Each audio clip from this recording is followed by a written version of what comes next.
யோக ஞான சித்தர் ஓம் ஸ்ரீ ராஜயோக குரு சரணம். பிராணாயாம பயிற்சி கண்டிப்பாக செய்யணும். பிராணாயாம பயிற்சி செஞ்சாலே பயன்படுத்தலாம் சக்தியை.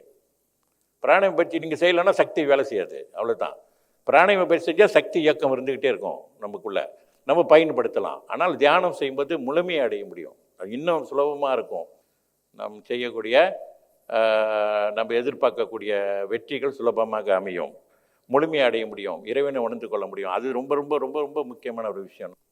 தியானம் என்பது எல்லாத்தை விட ரொம்ப முக்கியம். நமக்கு வாழ்க்கையில் நிரந்தரமாக மகிழ்ச்சியாக இருக்கணும், நிரந்தரமாக நம்ம வாழ்க்கை முழுவதுமே சிறப்பாக வாழணும், மகிழ்ச்சியாக வாழணும், எதையுமே எதிர்த்து சுலபமாக போராடி வெல்லக்கூடிய ஆற்றலை நம்ம பெறணும்னா தியானம் பண்ணணும். அப்போ அது ரொம்ப முக்கியம். அதுக்கு டைம் இல்லை எனக்கு அப்படின்னு சொன்னாங்கன்னா அப்புறம் ஒன்றும் சொல்ல முடியாது. நீங்கள் என்ன தான் அன்றைக்கி ஆட்டம் பாட்டம் இருந்து இறை வழிபாடு செய்யலைன்னா அன்றைய பொழுது வீணு தான், எந்த பயனுமே கிடையாது. அவ்வளோ ஒரு விஷயங்கள் இருக்குது தியானம் வழிபாடு செய்யக்கூடிய விஷயம். யோக ஞான சித்தர் ஓம் ஸ்ரீ ராஜயோக குரு சரணம்.